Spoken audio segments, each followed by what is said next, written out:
Ladies and gentlemen, welcome back to the channel. I hope that you're having a fantastic day out there, a wonderful morning, evening, afternoon. I had to make sure that I was recording because I kind of pressed the button twice, so I didn't know if I started it and then stopped it, but it looks like we're live and we're recording. Well, maybe not live, but we are absolutely recording. Today, we are going to do a full album listen of Clearlight Symphony. This is the 1975 release from the band Clearlight. It's also featured under the this is, I guess, the pianist who's leading the project, Surreal Verdu. Hopefully I'm pronouncing the name correctly. So it's kind of credited to both, but you know, it's Clearlight, but also Surreal. Anyways, we're listening to this album because a lot of you have been suggesting this particular band and the album itself, such as, even if you didn't recommend the band, you've at least mentioned the band. Ken L., David Emery, Pentagrammaton, you at least mentioned the band. I don't know if you necessarily suggest them. Ball Jean, Cotro, Black Cat, Central Music, One Nelson DJ. Hold on, I got a couple more of you. Oh, I'm lying. No, I don't.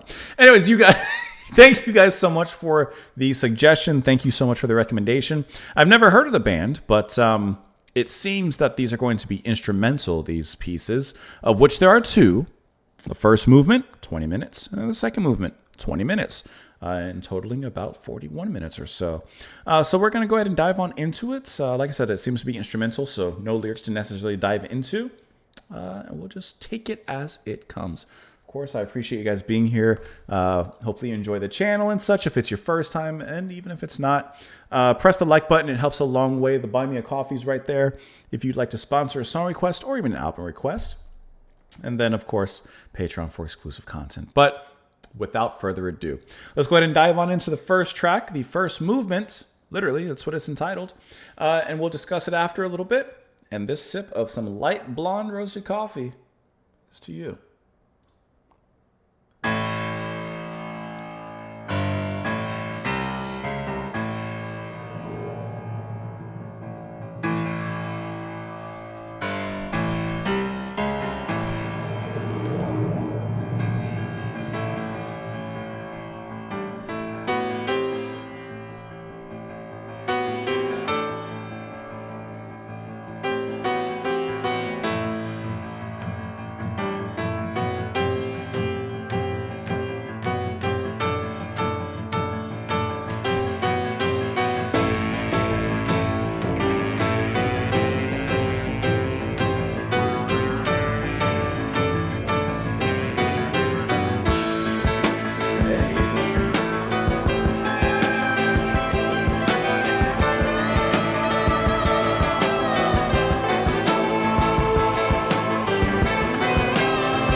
It's a nice opening, I'll say.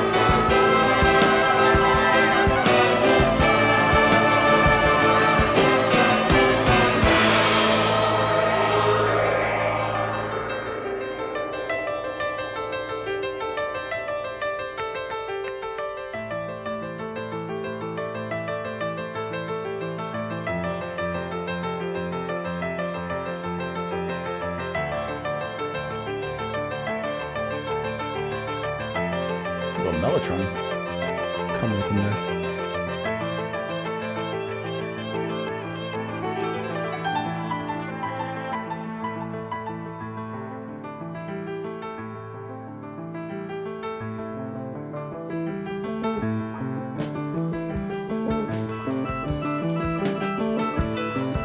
That slow full band fade in.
piano-led, almost space rock kind of sound. A little psychedelic too.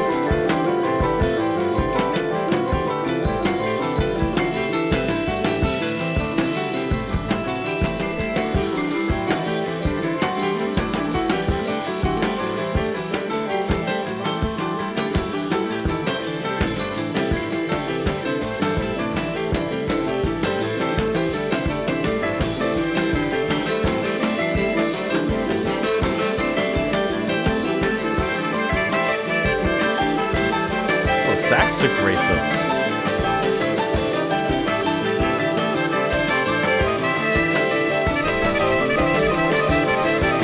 It's a really nice assortment of sounds.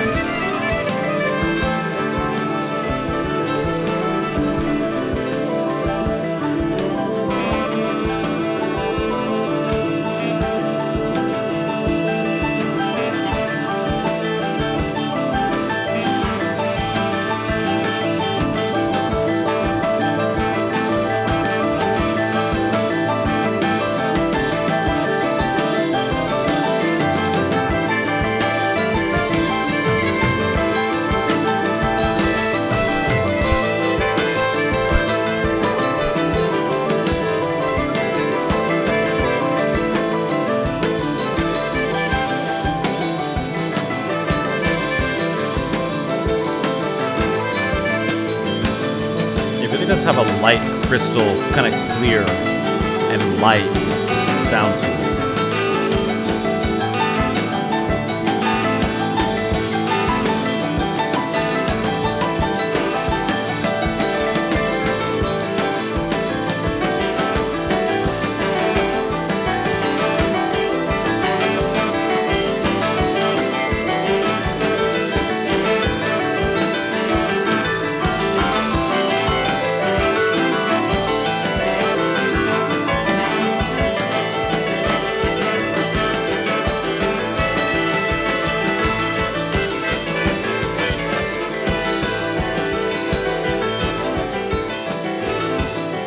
It's like a more glassy kind of soft machine in some ways.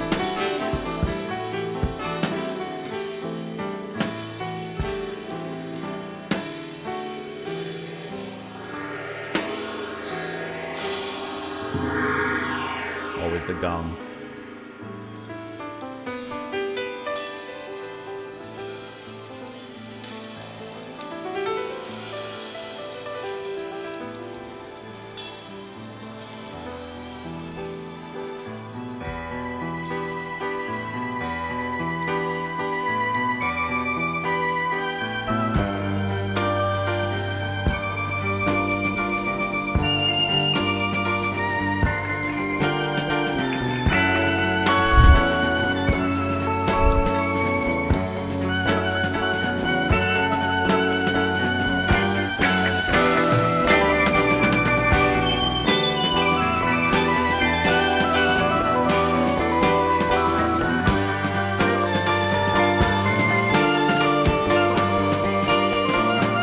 A little bit of that Canterbury sound.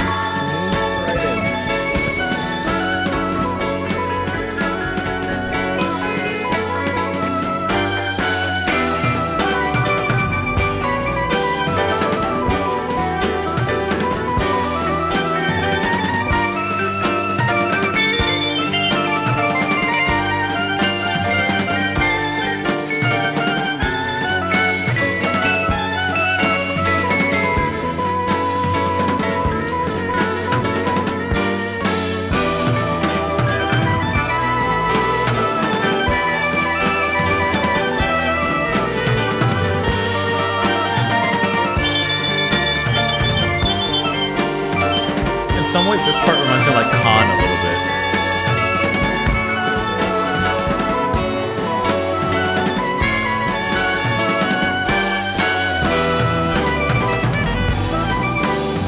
Well, that's a jazzy bass line. I heard that little grumble.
coming through. Like a transmission.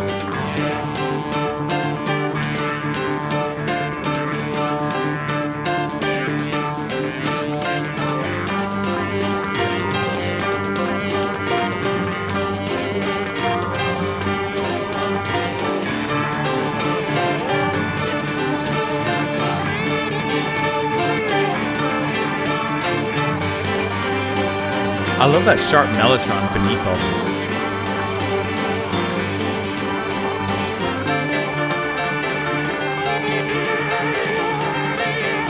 It's kind of squirmy.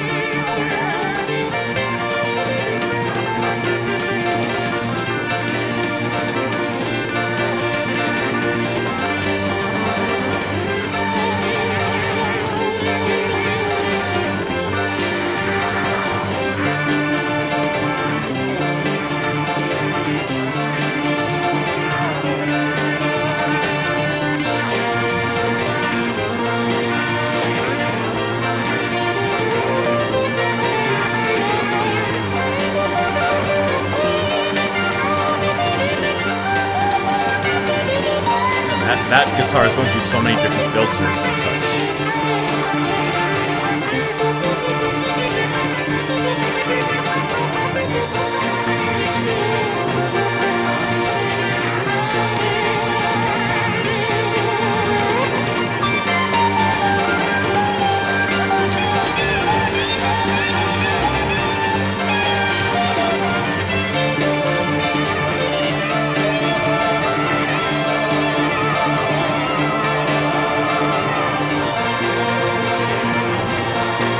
Drum coming. It's like phasing in.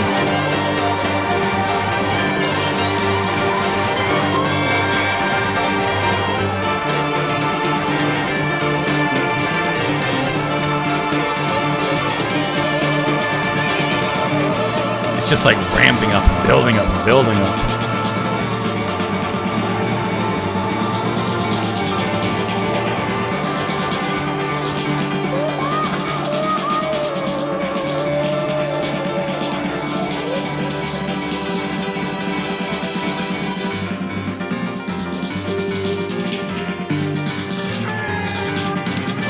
Smooth transition.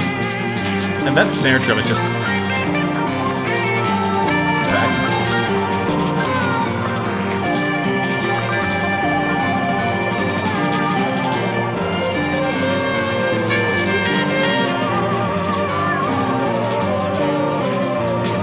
I like how on the mellotron we get the vocal choir kind of sound.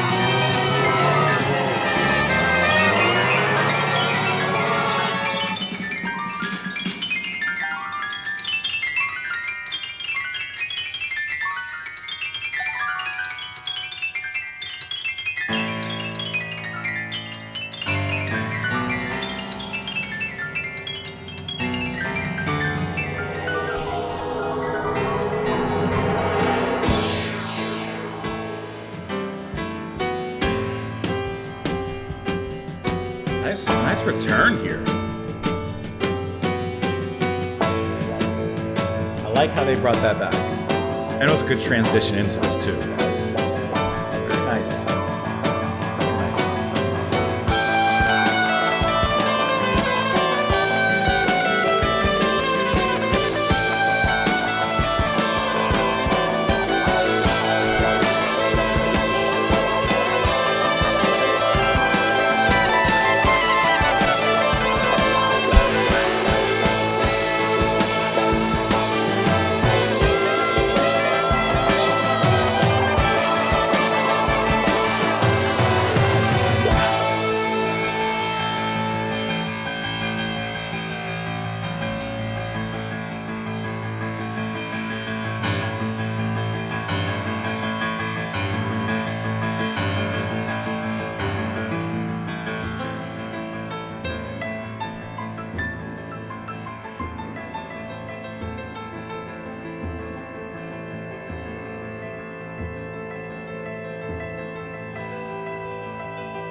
every bass tone sunk in.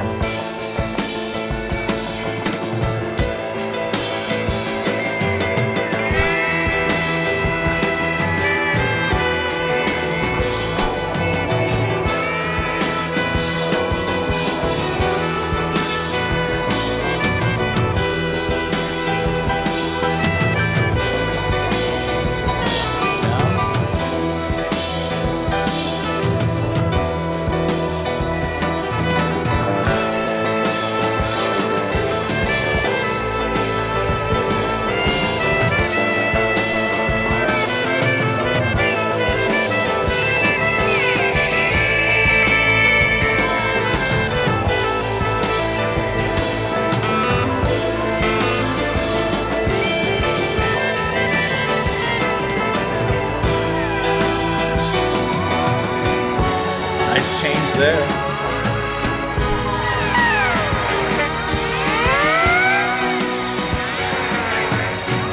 That's like very triumphant.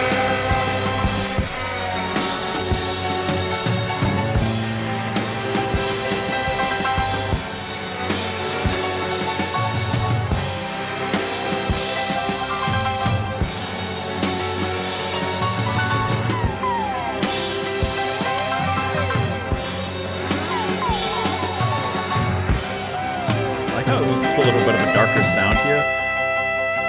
Oh, that's gone. Okay.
Mellotron always makes his presence known.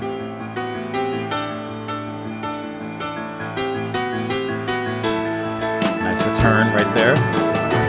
As soon as that piano line started, you knew they were coming back. I hear you. I hear you.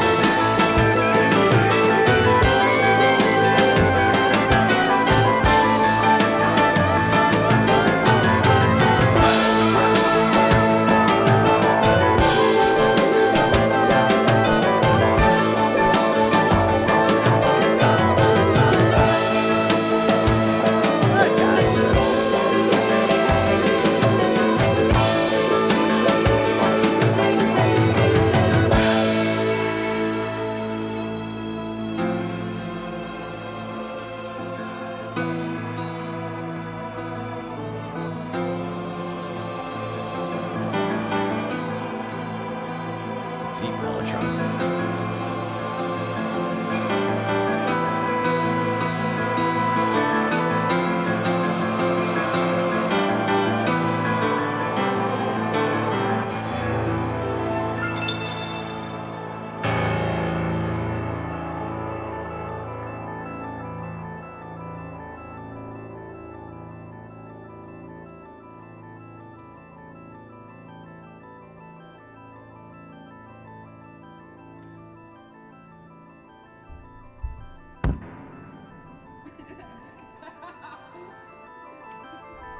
Kind of got me.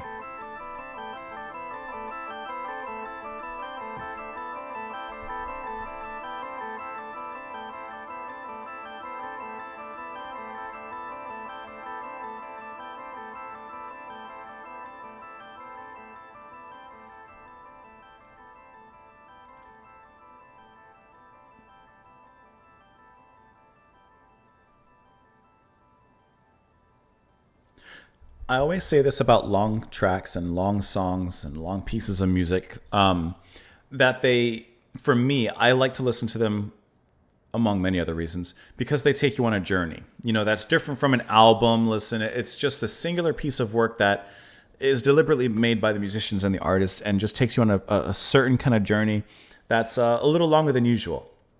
And so, like with this, as I'm listening to this instrumental, where is the music taking us? Where are we going? Notwithstanding that we have 3 members from Gong involved in here: Tim Blake, Steve Hillage, and Didier Malaby. So their influence is very well heard in this track, very well heard in this piece of music, even having a gong played in isolation at a certain section to transition, which is really nice. I love that we have musicians from such a well-known in this world and well-respected band that I love. I love that they're here playing with Mr. Verdu. And I think the way that they work and play around him is really nice. First of all, his piano playing, his mellotron playing, his synths, his keyboards, and all of those key-based instruments that he is handling, which is a lot, is really masterful. Because you do get that kind of classically inspired touch to what he's doing. I love the way that he constantly uses the mellotron in the music, whether it is in some of the moments near the ending especially, where it's a little bit more tense, or in a lot of it where it's more light and kind of crystal clear. And I mean, the name of the band and, of course, the album is Clearlight Symphony.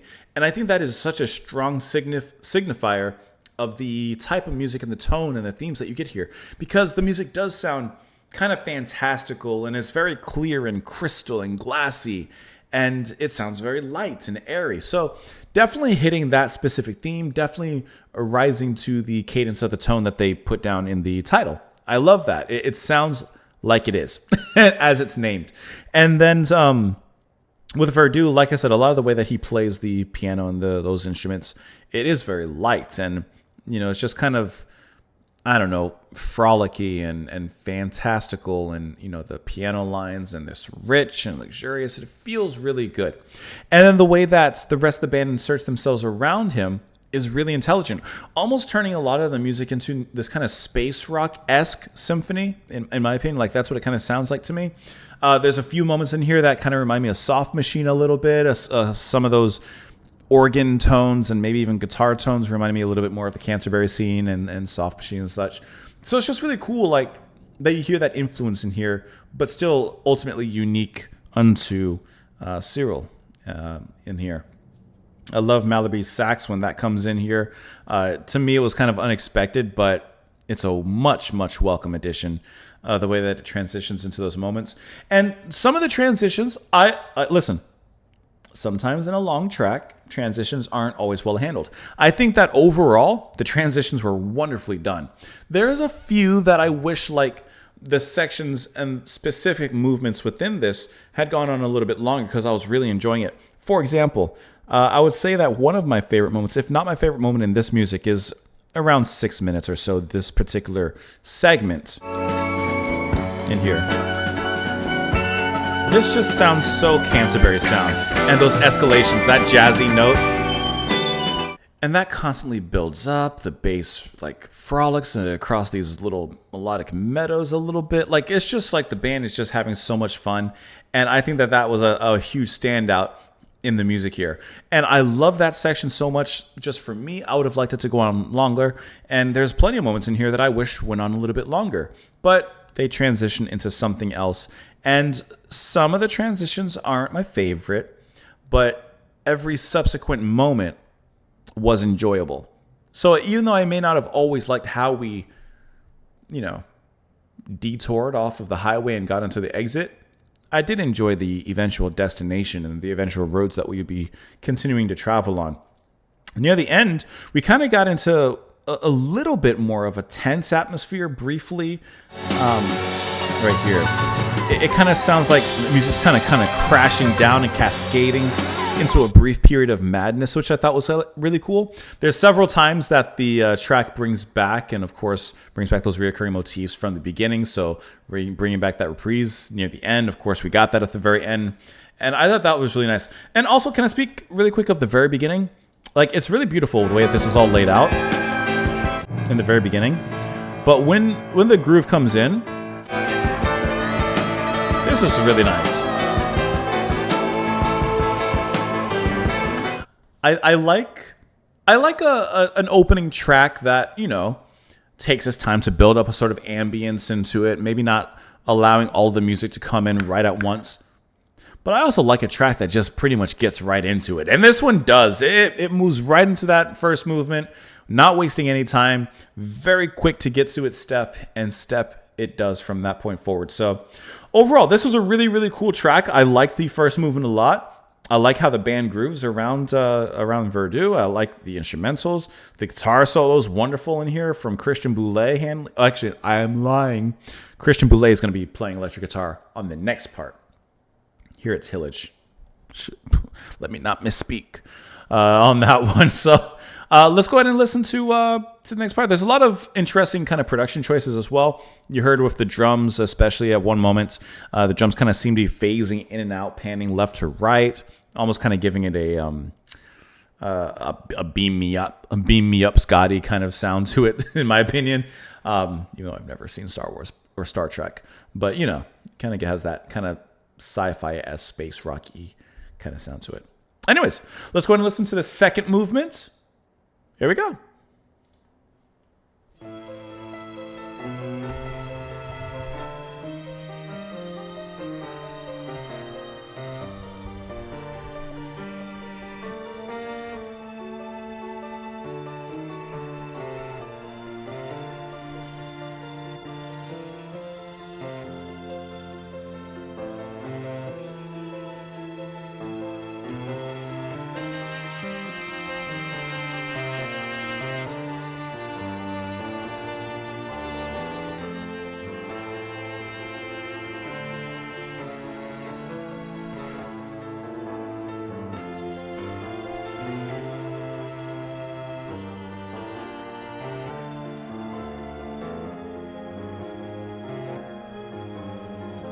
This feels like walking in a winter fantasy themed place.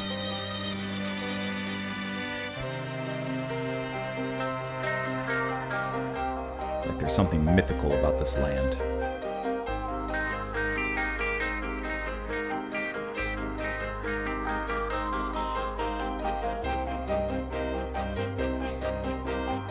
Like that.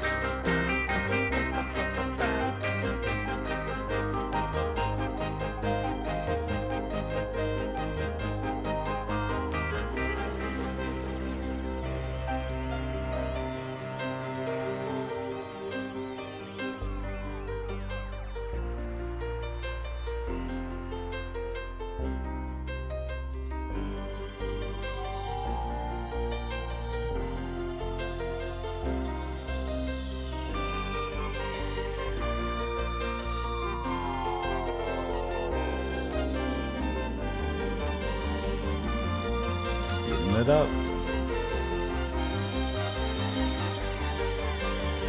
I don't know why some of it reminds me of Griffin a little bit. I don't know why I'm thinking of them. Kind of has a spacey Renaissance, medieval kind of crumhorn sound to it here.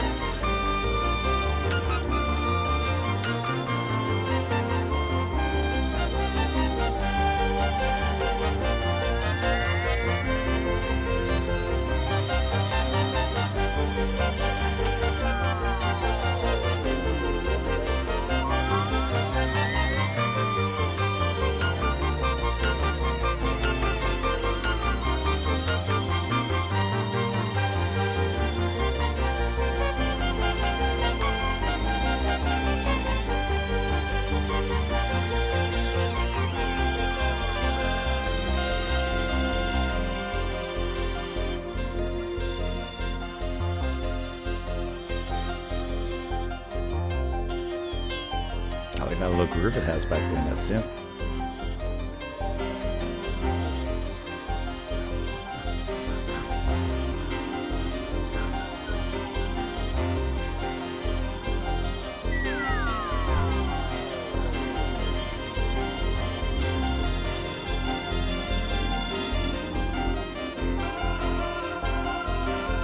That vocal mellotron again.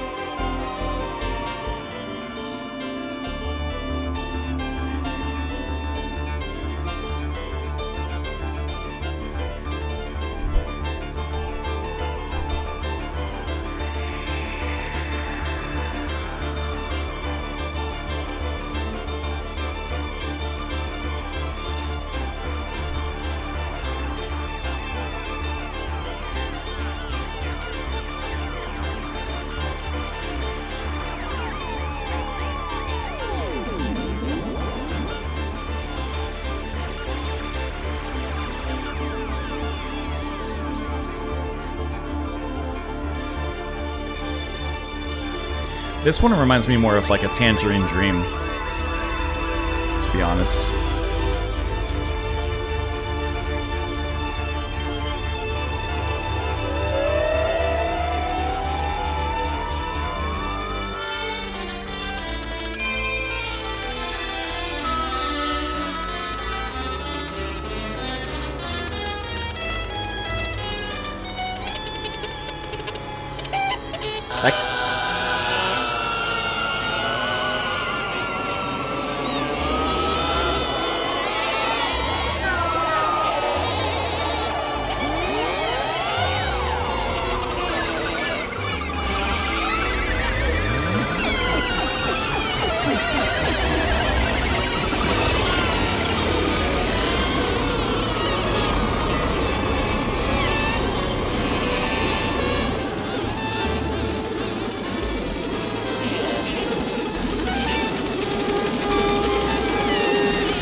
This sounds like what's happening inside the TARDIS when the Doctor's operating it.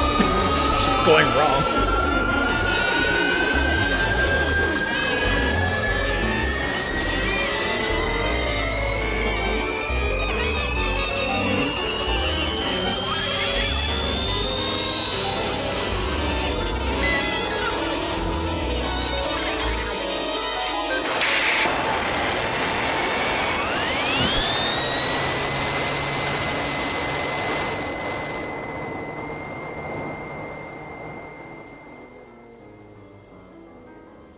This one's certainly different from the previous track, I'll give you that.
Guitar's just gradually soloing around the continually escalating intense piano here.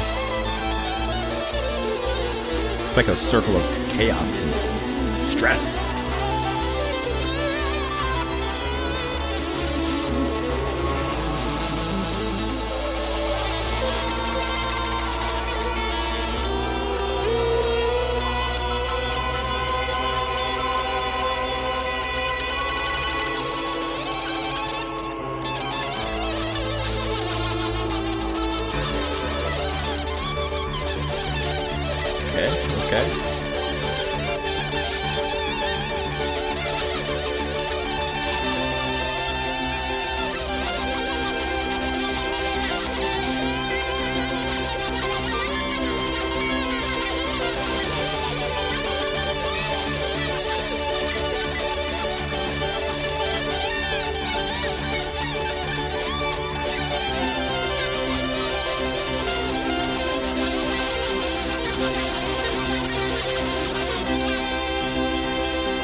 a nice glacial section.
This feels like a satisfying conclusion to this section.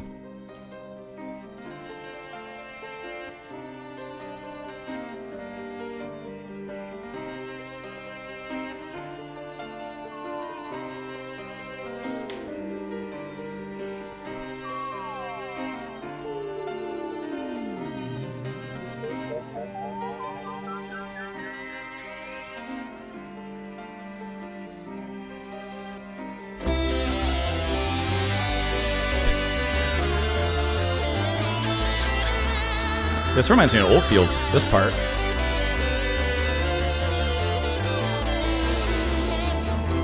Absolutely.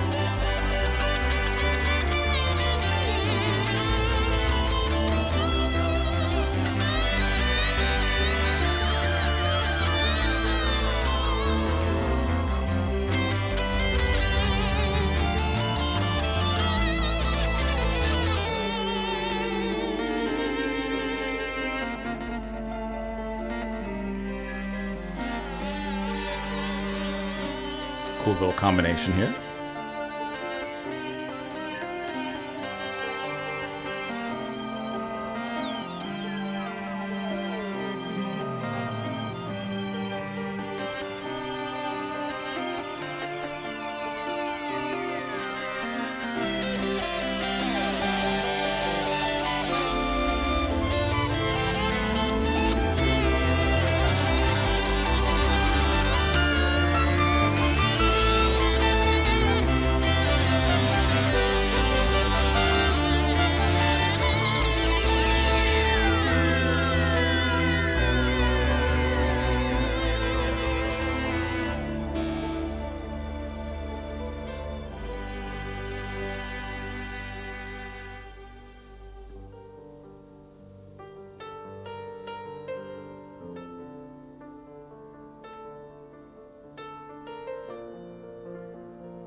It's all building on top of each other.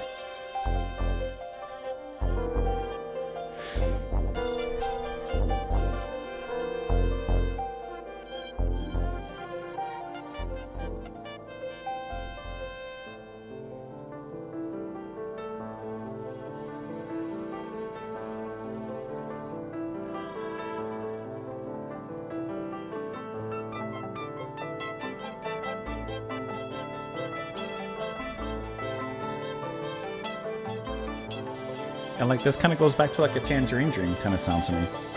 Kind of interesting.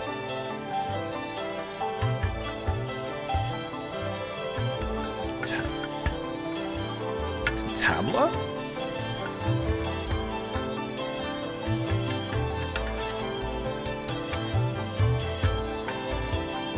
Oh, let's do more of this.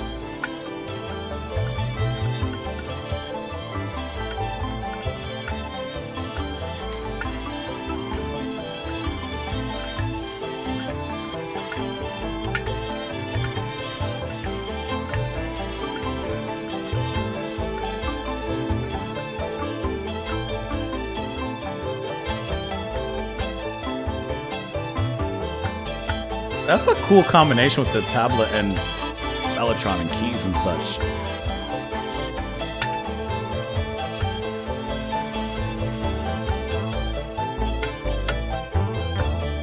And that's for the synth?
We're really hitting all these different percussive sounds now.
And there you have it, ladies and gentlemen. Clearlight Symphony by Clearlight.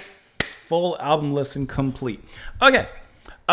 Second movement is definitely in the more experimental direction as compared to the first. That's for 100% sure. Whereas the first one obviously had members of Gong, and by that, had a little bit of space rock and Canterbury scene influence. This one kind of seems to tread a little bit of a line between like a Tangerine Dream and a Mike Oldfield in this one. And even in the beginning, there's a little bit of kind of a Griffin tone to me, because it kind of has like a little bit of a medieval kind of sound to it, except of course more synth, organ, and keyboard based as it moves into that direction. But it is really interesting. I really like the beginning of this track and certain moments that I'll go through here shortly. But I felt that this one didn't hit the mark, those high marks, as the first movement did. I did think that there were some moments in here that were really nice, and I do like how it is completely different, really, than the first movement. So you have a nice variety here, instead of treading and retreading the same ground that was already tread upon in the first half there. So I do like that it does move into a different direction and try new things. Not all the things are successful in my ears, but I do think that there are quite a few highlights in here as well. Two of them, matter of fact. The first being, it was around, I should have been paying more attention. I want to say around 6 minutes. It was either 6 minutes or 10 minutes. Hold on. This is Oldfield, by the way. Like, that guitar tone, that just sounds like Oldfield. I think it might have been 10 minutes. This. Okay. This section here, halfway through, is gorgeous. This really nice, to me, very fantasy piece of piano with the mellotron on it. It is so just elegant that I fell in love with that. When the music broke into that section, I am 100% with it. I love how it feels like a breath of fresh, cool air. And it's just a really nice, to me, very wintry, cold and yet comforting section there. Really nicely played piano from Verdu. The mellotron there to back it up as usual. Just a really nice rest there in the music. And then the other part, I want to say it was around 16 minutes that I noticed. When I hear something, I try to look at the time, because I'm usually not really paying that much attention to the timeline as I'm listening. I think it was around 16 something. Yeah. I would have loved more of that kind of experimentation. Bringing in tabla, that squirmy synth that kind of worms its way through the rhythm there, the mellotron and the keys and everything still on top of it as usual. I think that is that experimental touch that is completely different than what we've heard in the first track or in the first side, but now just as unique and just as interesting. So here you're going to have Gilbert Artman on drums, vibraphone, and of course that percussion that we heard. Martin Isaacs is handling the bass here on this side. Guitar, Christian Boulez, as I mentioned before. And I just think that is absolutely wonderful. I especially love that synthy, very almost like 80s kind of sound, that kind of sound there that's happening there. But I wish that this had gone on so much longer, because it was just such a unique breath of fresh air here. You know, those little bits of little horns coming up, like just a really, really interesting section. And this track, I feel, goes in a lot more different directions than the previous one does, because even in the beginning, it was reminding me a little bit of like Griffin for some reason, as I moved into like this around here. More synthy, but kind of Griffin-esque, and it almost had this kind of medieval kind of sound to it, almost this crumb horn, even though there's not one featured here, but it kind of reminded me of that sound. So a lot more risk, I think, were taken in this second movement as compared to the first. And while I find the first of overall more satisfying and better quality, I do appreciate a lot of the experimentation in this second movement, and I do think that a lot of it was successful. It just didn't hit those specific high marks that I appreciated from the first. And then, like I said in the halfway point, there was that guitar solo that sounded very Mike Oldfield, but that's going to be Boulez handling guitar here. I think that this was a really cool album. Some two cool pieces to listen to. It's not like my favorite thing. I do like the first side a lot.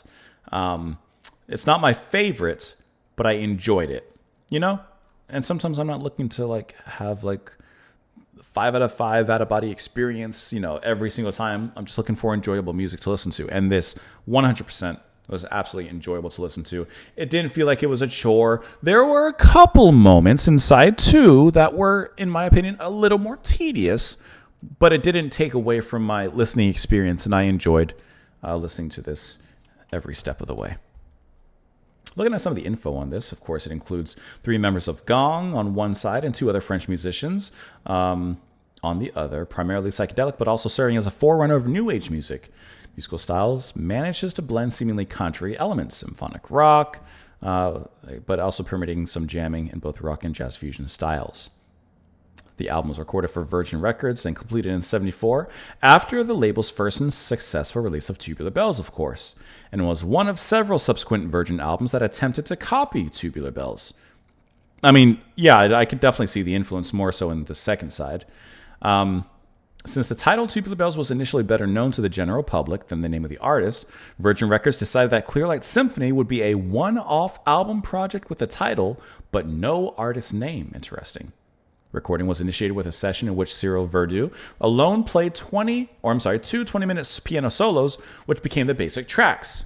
In later recording sessions, Verdu and the other musicians overdubbed more instruments to create a complex arrangement. The sides are not in the order that Verdu intended. The side with Artman and Boulez was to have been side 1, and prior to the album's release, the alternate mix of an excerpt was issued on the Virgin Records compilation album, and they got it confused, basically. They decided that the side with Gong should be part 1, partly to capitalize on Gong's growing reputation, and partly because it was closer in style to Tubular Bells with its symphonic structure, while the other side is closer to jamming rock music. Okay, I got you. So interesting that it was actually originally he intended it for it to be reversed. Basically, it says side 2 ends in the solo organ cadence, which runs into the playout groove and therefore plays on indefinitely. Original copies do not have the title printed on the front cover prior to a later edition with the title printed on the front, and so on and so forth. So there you go, guys. Clearlight Symphony. I hope that you enjoyed listening to these 2 tracks with me. I hope that you enjoyed listening to the album in completion. I would love to know your thoughts in the comments down below. The Buy Me a Coffee is there if you'd like to sponsor a song request as well. Press the like button if you did not do so at the beginning. It just helps a long way. Whether you like the music or not, it's for me. It's just for me. Hope you enjoy the rest of your day, evening, night, morning, or wherever and whenever you're watching. And I will see you all tomorrow. Bye, guys.